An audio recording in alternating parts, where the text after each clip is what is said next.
The king answered and said to Daniel, whose name was Belteshazzar, Art thou able to make known unto me the dream which I have seen, and the interpretation thereof? Daniel answered in the presence of the king, and said, The secret which the king hath demanded cannot the wise men, the astrologers, the magicians, the soothsayers, show unto the king.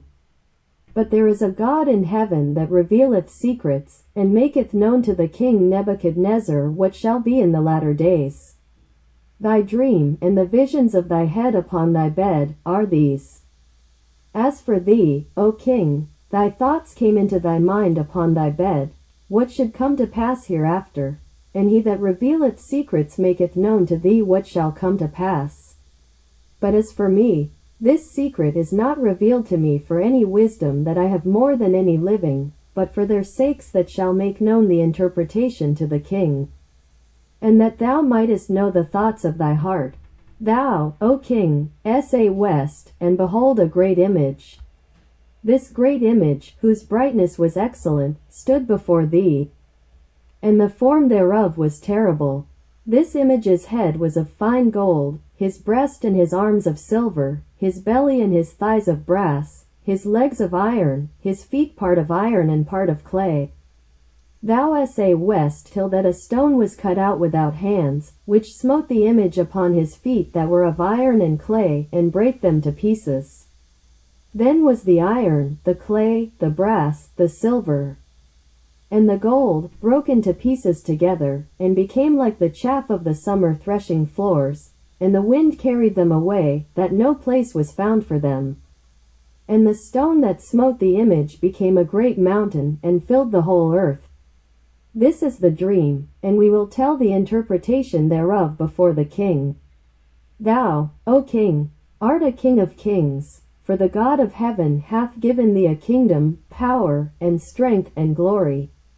And wheresoever the children of men dwell, the beasts of the field and the fowls of the heaven hath he given into thine hand, and hath made thee ruler over them all. Thou art this head of gold. And after thee shall arise another kingdom inferior to thee, and another third kingdom of brass, which shall bear rule over all the earth. And the fourth kingdom shall be strong as iron.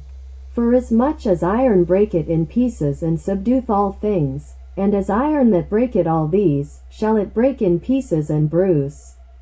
And whereas thou sa west the feet and toes, part of potter's clay, and part of iron, the kingdom shall be divided, but there shall be in it of the strength of the iron, forasmuch as thou sa west the iron mixed with miry clay. And as the toes of the feet were part of iron, and part of clay, so the kingdom shall be partly strong, and partly broken. And whereas thou sa west iron mixed with miry clay, they shall mingle themselves with the seed of men, but they shall not cleave one to another, even as iron is not mixed with clay. And in the days of these kings shall the God of heaven set up a kingdom, which shall never be destroyed, and the kingdom shall not be left to other people. But it shall break in pieces and consume all these kingdoms, and it shall stand forever. Forasmuch as thou sa west that the stone was cut out of the mountain without hands, and that it brake in pieces the iron, the brass, the clay, the silver, and the gold, the great God hath made known to the king what shall come to pass hereafter, and the dream is certain, and the interpretation thereof sure.